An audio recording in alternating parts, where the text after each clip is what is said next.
আজি বিশ্ব প্ৰতিবন্ধী দিৱস। এই দিৱসটো পৃথিৱীৰ বিভিন্ন ঠাইত অনুষ্ঠিত হৈ আছে।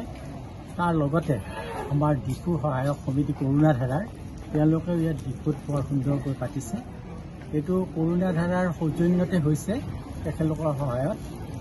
আৰু বিশ্ব প্ৰতিবন্ধী দিৱসটো আমি কৰুণাধাৰাই আগৰ পৰাই গুৱাহাটীতে উদযাপন কৰোঁ, কিন্তু কেইবাবছৰো উদযাপন কৰাৰ পিছত আমি দেখিছোঁ যে গুৱাহাটীতেই যদি অকল উদযাপন কৰি থকা হয়, এই গোষ্ঠীময় মানুহ কিছুমানেহে এই কথাটো গম পায়।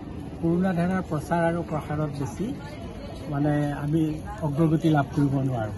সেইকাৰণে আমাৰ প্ৰত্যেক ডিষ্ট্ৰিক্টতে কৰুণাধাৰাৰ এটা সহায়ক গোট আছে। সেই তেনেকৈ এই ডিফুটো আছে। তেওঁলোকে আজি এদিনীয়া কাৰ্যসূচীৰে এই বিশ্ব প্ৰতিবন্ধী দিৱস আয়োজন কৰিছে। বৰ সুন্দৰ ইয়াতে এদিনীয়া কাৰ্যসূচীৰে আৰম্ভ কৰিছে। ইয়াত বৰ সুন্দৰকৈ আৰম্ভ হৈছে দিৱসটো। ইয়াতে বৰ সুন্দৰকৈ আৰম্ভ হৈছে। ৰাতিপুৱা শ্ৰদ্ধাঞ্জলি আৰু বন্তি প্ৰজ্বলনেৰে আৰম্ভ হৈছে। আপোনালোকে জানে যে এই কৰুণাধাৰাৰ সৃষ্টি কৰিছে হোমেন বৰগোহাঁই ডাঙৰীয়াই। তেখেত আৰু প্ৰতিষ্ঠাপক সভাপতি নীতিনাথ চাংকাকতি তেওঁলোকৰ প্ৰতিচ্ছবিত মাল্যদান কৰি সকলোৱে শ্ৰদ্ধাঞ্জলি জ্ঞাপন কৰিছে। এতিয়া পতাকা উত্তোলন হৈছে। তাৰপিছত এতিয়া আমি এখন ডকুমেণ্টাৰী কৰা হৈছিলে কৰুণাধাৰাৰ কাৰ্যপ্ৰণালী কেনেকৈ হয়, সেইখন আৰম্ভ হৈছে।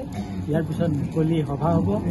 আৰু আপুনি যেনেকৈ কৈছে যে ইয়াৰ উদ্দেশ্য কি, আমাৰ পৃথিৱীত আমি দেখিছোঁ যে বিশ্ববাসীৰ 15% মানুহ কম বেছি পৰিমাণে মানসিক আৰু শাৰীৰিকভাৱে প্ৰতিবন্ধী। সেই হিচাপে চাবলৈ গ'লে গোটেই পৃথিৱীতে 1,20,00,000 প্ৰতিবন্ধী মানুহ আছে। আৰু সেইসকল সমাজৰ এটা বৃহৎ অংশ।